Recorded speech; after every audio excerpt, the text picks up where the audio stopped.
जरा देख के आए ब्रज में क्या चल रहा है। तो जैसे ही ब्रज में ब्रह्मा जी गए तो वहां क्या देखते हैं ब्रह्मा जी कि यहाँ तो कोई बदलाव नहीं, यहाँ तो सब वैसे ही है। दौड़े दौड़े फिर ब्रह्मलोक गए, वहां जाकर के देखा तो वहां भी सोए पड़े हैं और वैसे ही रूप धारण करके फिर ब्रजमंडल में आए तो वहां भी वही। ये सब क्या हो रहा है? इतनी देर में भगवान ने क्या किया मालूम? भगवान तुरंत ब्रह्मलोक चले गए और ब्रह्मा जी का रूप धारण कर लिया भगवान ने और द्वारपालों से कह दिया, सुनो आजकल बहुत बहरूपी घूम रहे हैं, हमारा रूप धारण करके खूब नाटक चल रहा है, कोई आए तो अंदर मत आने देना। द्वारपाल बोले महाराज जी महाराज, कोई भी हमारा रूप धारण करके आए अंदर मत आने देना। जी महाराज, कोई आए तो धक्के मार के हाँ जी महाराज। अब भगवान स्वयं ब्रह्मा जी के गद्दी में जाके बैठ गए। थोड़ी देर बाद ब्रह्मा जी अपने द्वार पर पहुंचे, द्वारपालों से कहा अंदर जाने लगे तो द्वारपालों ने रोक दिया, जाओ यहाँ से। भगवान बोले, ब्रह्मा जी बोले बुद्धि सटिया गई है क्या, अंदर नहीं जाने दे रहे? बोले कौन हो तुम? अरे अपने मालिक को नहीं पहचानते हो? अरे बहुत घूमते हैं तुम्हारे जैसे मालिक, मालिक अंदर बैठे हैं हमारे, बहुत बहरूपे घूम रहे, जाते हो कि नहीं? इनके डंडा मारे। द्वारपाल जब ऐसा कहने लगे तो ब्रह्मा जी ने सोचा आज इनको हो क्या गया है, आज ये नाटक ऐसा क्यों कर रहे हैं? बोले अंदर हमारे मालिक बैठे हैं, उनका आदेश है कोई बहरूपिया आए तो सीधे भगा देना द्वार से। ब्रह्मा जी बोले मालिक? अरे मालिक मैं हूं तुम्हारा। बोले बहुत आए तुम्हारे जैसे, निकलो यहाँ से। अब ब्रह्मा जी ने आंखें बंद की, अंदर देखा तो सब पूरे ब्रह्मांड का मालिक अवश्य अंदर बैठा है। अब अपनी गलती पर बड़ा पछतावा हुआ ब्रह्मा जी को, ये मैंने क्या कर दिया, गया था बछड़े चुराने, यहाँ तो अपनी गद्दी हाथ से चली गई, अब क्या करें? तो वहीं द्वारपालों से ब्रह्मा जी बोले कि देखो भैया आपसे, हाँ मालिक साहब तो अंदर बैठे हैं, जरूर अंदर होंगे, मैं बहरूपिया ही हूँ, जरा उनसे निवेदन कर दो ना कि हम मिलना चाहते हैं। ठीक है यहीं पर रुको, हम अभी पता करके आते हैं। भगवान तब तक बाहर आ गए। अब मन ही मन ब्रह्मा जी भगवान की स्तुति गा रहे हैं, 40 मंत्रों में स्तुति गाई है। ब्रह्मा जी, हे प्रभु क्षमा कर दो, अपराध हो गया। अनन्य ममता विष्णु ममता प्रेम संगता, 40 मंत्रों में स्तुति गाई है भगवान की।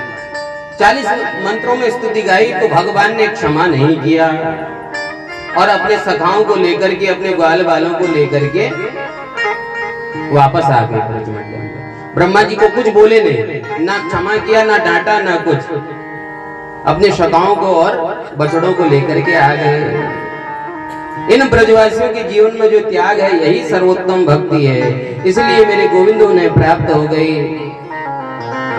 भगवान उनके हाथों की कठपुतली बन जाते हैं। तो आज होने वाली घटना, 1 साल पहले होने वाली घटना को आज सभी ब्रजवासियों ने कहा कि मैया तेरे पुत्र ने अघासुर मार दिया, 1 साल पहले मारा था। तो उन्हें ऐसा लगा ब्रजवासियों को जैसे कि आज ही हमारे साथ 1 साल तक कुछ हुआ ही नहीं। वैष्णवी माया से सब बुला दिया कि तुम 1 साल तक योग निद्रा में थे, मैं ही नाटक कर रहा था बीच में, उन्हें कुछ नहीं पता। तो आज मैया से आकर के कही मैया आज तेरे लाला ने अघासुर मार दिया। बोली जय श्री कृष्ण। आहा, विशुद्ध ममता आ जाए भगवान के प्रति तो भगवान सब कुछ, कठपुतली बन जाते हैं। हाथ की कठपुतली, राजस्थान में कठपुतली का नृत्य होता है, जैसे वो नचाने वाला नचाता है वैसे वो कठपुतली नाचती है। वैसे ही भक्त जैसे भगवान से कहते हैं वैसा भगवान करते हैं, भक्तों के हाथ की कठपुतली बन जाते हैं भगवान। यशोदा आज प्रातः काल मैया से कहने लगे प्रभु मैया अब मैं बड़ा हो गया हूँ, अब मैं गाय चराने जाऊंगा, अब मैं बड़ा हो गया हूँ, मैं भी गाय चराऊंगा। देखो बलराम भैया गाय गैयाएं चढ़ाते हैं और मुझे बछड़े दे रखे हैं, अब मैं गाय चराऊंगा। ज्यादा जिद की तो आज प्रातः काल कार्तिक शुक्ल पक्ष अष्टमी के दिन गायों का पूजन कराया अपने हाथ से, प्रभु के हाथ से मैया ने गायों का पूजन कराया। गायों की रस्सी जो है भगवान के हाथ में दी। आज भगवान का नाम पड़ गया गोपाल। क्या पड़ गया? गोपाल। गायों की रक्षा करने वाले गोपाल। पाल कहते हैं रक्षक को, गो कहते हैं गाय को। गाय के जो रक्षक है वो है गोपाल। कार्तिक शुक्ल पक्ष अष्टमी आने वाली है, दीपावली से 8 दिन बाद आती है, उसे हम कहते हैं गोपाष्टमी। क्या कहते हैं? गोपाष्टमी। तो उसी दिन मैया ने भगवान के हाथ में गाय की रस्सी दी। आज से प्रभु गोपाल बने हैं। आहा, सुंदर गायों को सजाया है, गायों को तिलक लगाया है। आज प्रभु गाय चराने गए, बलराम भैया भी साथ में हैं, तो एक कंस ने एक राक्षस और भेज दिया, नाम है धेनुकासुर, गधे के रूप में धेनुकासुर नाम है। ताल वन है, ताल वन में यह रहता था। ताल वन में सारे गोप मंडली पहुंची है। गोप ग्वालों ने कहा कन्हैया बड़ी भूख लग रही है पेट में, ये पेड़ में देखो कितने सुंदर सुंदर फल हो रहे हैं, क्या कुछ हम पालें? भगवान ने कहा पालो। उस वन का मालिक था वह धेनुकासुर, गधा, गधे के रूप में रहता था तो राक्षस गधे के रूप में उसको आने लगा। गधा क्या करता है? गधा होता मूर्ख, जैसा करो वैसा करता है। तो कंस जैसा कहता वैसा ये करता। तो ये धेनुकासुर वहां रहता। जैसे ही पेड़ों की आवाज, फल तोड़ने की आवाज गोप ग्वालों की सुनी तो ये धेनुकासुर आ गया। सभी ने बलराम भैया की शरण ली, बलराम भैया हमारी रक्षा करो। गधे की दुलत्ती बड़ी खतरनाक होती है। घोड़ा जब दुलत्ती मारता है तो कहते हैं ना, घोड़े के पीछे और अफसर के आगे कभी खड़ा नहीं होना चाहिए, ना जाने कब बुद्धि सटक जाए। तो घोड़े ने, उस गधे ने दुलत्ती मारी है, तो भगवान बलराम जी ने दोनों पैरों को पकड़ा है, घुमा करके उसी पृथ्वी पर पटक दिया और गोविंदाय नमो नमः। वहीं पर धेनुकासुर का कल्याण हो गया। आज घर में आकर के सभी ने कहा मैया मैया बलराम जी ने गधा मारा है, बलराम जी ने गधा मारा है। तो बलराम जी को क्रोध आ गया कि आज से हम तुम्हारी मंडली में नहीं रहेंगे, हमारी बेइज्जती करते हो, गधा मारा है कहते हो। आज से तुम्हारी मंडली अलग और हमारी मंडली अलग। आहा, दोनों की मंडली अलग अलग हो गई। आज जब घर को आ रहे हैं प्रभु, लाखों गाय हैं, देखिए भगवान की झांकी देखिए, लाखों गाय हैं और गाय पीछे पीछे बछड़े जा रहे हैं अपनी मां से मिलने के लिए। सभी गायों के बछड़े, आधे गोप ग्वाले आगे हैं, आधे गोप ग्वाले पीछे हैं। बगल में भगवान ने एक डंडा रखा है कंधे में और ऐसे काले रंग के कामर ओढ़ी है। सायकाल का समय है तो धूप जो है भगवान के सीधे मुख पर, भगवान पसीने पसीने हो रहे हैं, गाय के पैरों से धूल उड़ रही है, तो वो धूल भगवान जी के मुख पर बैठ रही है प्रभु के, और मानो ऐसा लगता है कि सुंदर सुंदर सफेद मोती चिपका दिए हो भगवान के मुख पर पसीने में। सायकाल का समय जब देखिएगा तो मुख पर सीधे पड़ती है, कानों में चस की आवाज। आजकल की धूप तो इतनी जबरदस्त होती है, गर्मी की धूप उतनी खतरनाक नहीं जितनी आजकल की धूप होती है। कान के नीचे सीधे ऐसे ही, कभी देखिएगा दिन भर कभी चलिएगा तो बहुत धूप लगती है आजकल। तो वही भगवान के मुख पर पड़ रही है और भगवान जो है आपस में ऐसे चर्चा करते हुए आ रहे हैं। गोप गैयाएं ऐसे देख रही है भगवान को और बछड़े जो है प्रभु के पीछे पीछे चलते हैं। तो सारे ग्वाल बाल भगवान के पीछे पीछे। तो श्री वल्लभाचार्य महाराज ने यहाँ पर बड़ी सुंदर स्तुति गाई, भगवान कैसे दिख रहे हैं। कहते हैं कि जो इस स्तुति का पाठ करता है भगवान उसे अवश्य दर्शन देते हैं। आइए एक दो श्लोक इसके हम भी गाएं। इसको कहते हैं श्री मधुराष्टक। आइए एक दो पाठ मधुराष्टक के हम भी करें। अधुरम मधुरम वदनम मधुरम नयनम मधुरम हसितम मधुरम अधुरम मधुरम मधुरम नयनम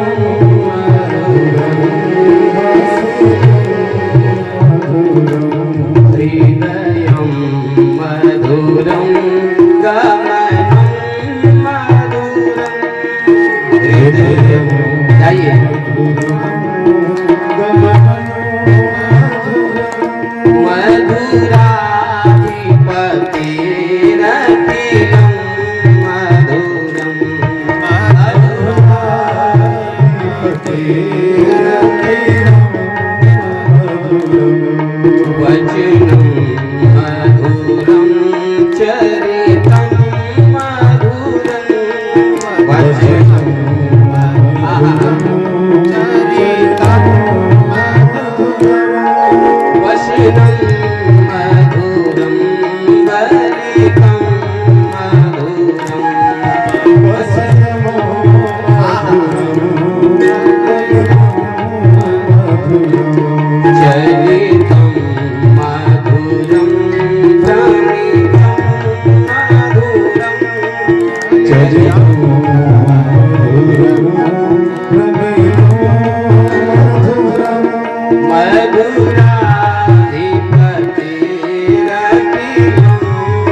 प्रणाम है।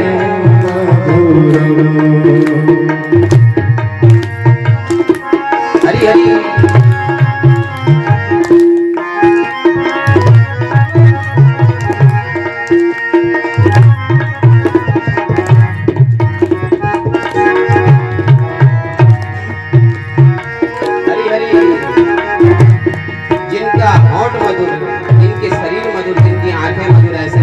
पति को हमारा प्रणाम भी मधुर हो।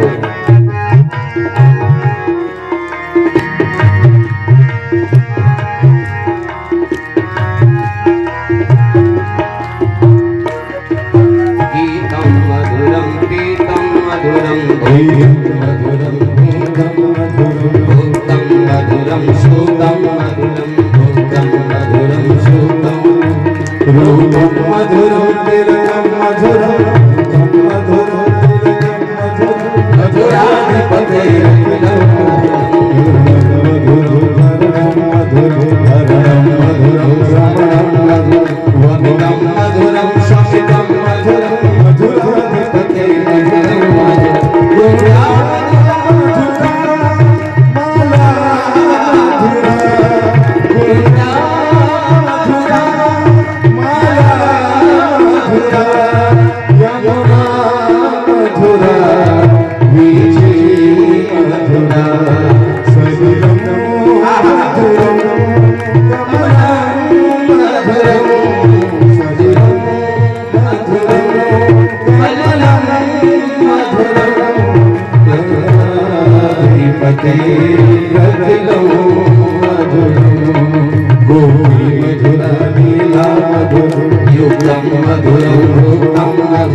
बड़ी सुंदर झांकी है प्रभु की। अधुरम मधुरम, जिनके होंठ मधुर है, जिनका शरीर मधुर है, जिनकी आंखें मधुर है, जिनका हंसना मधुर है, जिनका हृदय मधुर है, जिनका चलना मधुर है, ऐसे श्री कृष्ण को हमारा प्रणाम भी मधुर हो। आहा वेणु मधुरो रेणु मधुर, जिनकी मुरली मधुर है, जिस बालुका में चल रहे वो बालू भी मधुर है। आहा जिनके चरण मधुर हैं, ऐसे मधुराधिपति को हमारा प्रणाम भी मधुर हो। फूलों की जो माला है वो मधुर है, माला में जो सुंदर सुंदर फूल लगे हैं वह मधुर है, यमुना भी मधुर, गलियां भी मधुर हैं, जो गली में वो चल रहे हैं वो गली मधुर है। ऐसे मधुराधिपति को हमारा प्रणाम भी मधुर हो। सब कुछ मधुर, गोपी मधुर, गोपी मधुरा गाओ मधुरा, गायें भी मधुर है। आहा, कितना सुंदर वल्लभाचार्य जी ने, ऐसे श्री कृष्ण को हमारा प्रणाम भी मधुर है। मधुराष्टक कहते हैं जो इसका पाठ करता है भगवान के दर्शन उसे अवश्य होते हैं। अरे हम तो कहते हैं कि स्वप्न में भी दर्शन हो जाए भगवान के, वो भी बहुत बड़ी बात है। प्रत्यक्ष तो छोड़िए महाराज, प्रत्यक्ष रूप में तो हमें आपके और आपको हमारे दर्शन हो रहे हैं। हम में भी तो परमात्मा ही वास करता है, आप में भी तो परमात्मा ही वास करता है, लेकिन सपने में भी श्री कृष्ण के दर्शन हो जाएगा। मैया ने आज प्रभु को पहली बार गैया चराने दूर गए थे ना, तो आज सब टकटकी लगा के देख रही है कब हमारा लल्ला आता है, कब श्री कृष्ण आते हैं। तो जैसे ही प्रभु आए तो मैया ने गोद में पकड़ लिया बलराम और श्री कृष्ण को, अंदर ले गए, स्नान कराया, धूल लगी थी, पसीना लगा था, स्नान कराया, सुंदर बाल गूंथे हैं, सुंदर तिलक लगाया है, मोर मुकुट पहनाया है, आंखों में काजल डाला है, पीतांबरी पहनाई है, गोद में बैठा करके दोनों को भोजन कराया है, माखन मिश्री खिलाई है। मैया यशोदा सोचती है कृष्ण बलराम तो मेरी दोनों आंखें हैं। आज रात्रि में भगवान श्री कृष्ण को निद्रा नहीं आ रही है, नींद नहीं आ रही है। क्यों? भगवान सोचते हैं मेरा जन्म यहाँ माखन मिश्री खाने के लिए नहीं हुआ है, मेरा जन्म हुआ है, मेरा अवतार हुआ है, भक्तों का पर कोई संकट ना आए, भक्तों का दुख दूर करूं, इसलिए मेरा अवतार हुआ है। सोचते हैं यमुना में एक नाग रहता है जिसका नाम है कालिया नाग, इसको भगाना है। आदरणीय सज्जनों,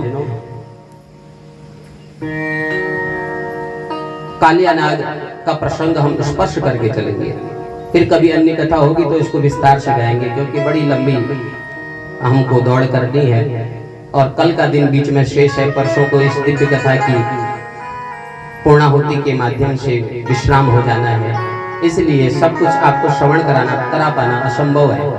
तो कालिया नाग कहते हैं इंद्रियों की अंतर्वृत्ति वृत्ति को, अंतर्मुखी वृत्तियां। मन जब चंचल हो जाता है, इधर उधर भटकने लगता है, यही कालिया नाग है। हाथ कहते हैं भगवान का भजन करो, तालियां बजाओ, मन कहता है नहीं क्या करोगे तालियां बजा करके, तुरंत जेब से फोन निकाल के उसे देखो, तो ये कालिया नाग है, इसे कालिया नाग कहते हैं। और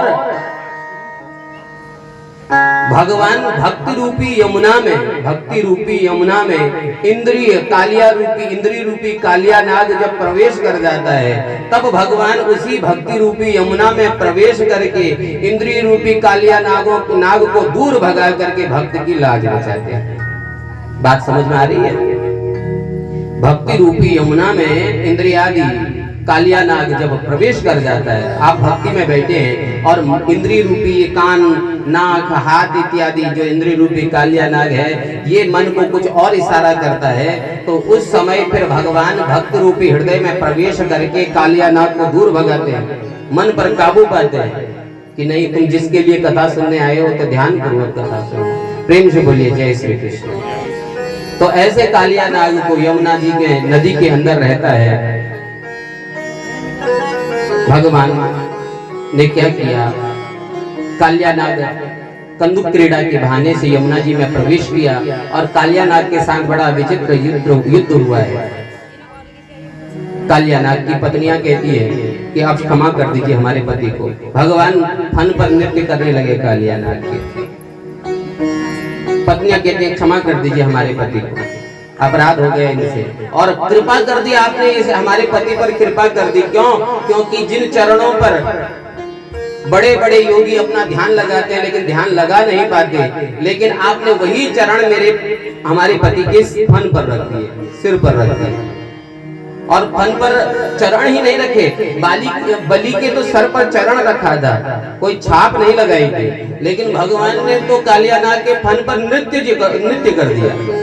जब देखते होंगे शादी ब्याह में जब कोई लोग नृत्य करते हैं ना, 10, 15, 20 लोग जो बंधु बांधव होते हैं, तो उस जगह को नाच नाच करके तोड़ डालते, खोद देते पांव से, इतना भयंकर नृत्य करते हैं। जब आप इतना भयंकर नृत्य कर रहे हैं तो समझिए कि प्रभु कैसा नृत्य कर रहे होंगे। जिनको नृत्य करना स्वयं उनकी मां ने सिखाया है। नाचे नंदलाल नचावे हर की मैया, जिनकी मां ने स्वयं नृत्य करना सिखाया हो ऐसे नाचते प्रभु, वैसे ही नाचते हैं। छोटा सा कुंवर कन्हैया नाचे ताता थैया। कालिया नाग पर ऐसा दिव्य नृत्य किया भगवान ने, तो कालिया नाग की पत्नियां कहती हैं अब छोड़ दो, मर जाएंगे। पति से कहा क्षमा मांगो। कालिया नाग ने 2-4 प्रश्न किए, उसके बाद प्रभु ने कहा कि मैंने अभी तक जितने भी कंस ने दैत्य भेजे सबको मार डाला, तेरे को मारा नहीं है मैंने, तुझे दंड दिया है। चाहता तो मार देता, लेकिन तुझे मारना क्यों? तूने ऐसा कोई अपराध नहीं किया है, इसलिए अब यमुना जी को छोड़ के कहीं दूर चला जा। कहां जाऊं? रमणक द्वीप में चला जा। बोले यहाँ से बाहर जाता हूं तो आपके वो गरुड़ जी आ जाते हैं, उनसे डर लगता है, उनको इस नदी में श्राप मिला है कि यहाँ नहीं आ सकते वे, इसलिए रमणक द्वीप में मैं अगर यहाँ से जा नहीं सकता। बोले अब अगर आपको गरुड़ जी दिखेंगे तो मारेंगे नहीं, क्यों? क्योंकि हमारा मोहर स्टाम्प लग गया, हमारी मोहर लग गई है तुम्हारे फाइल में।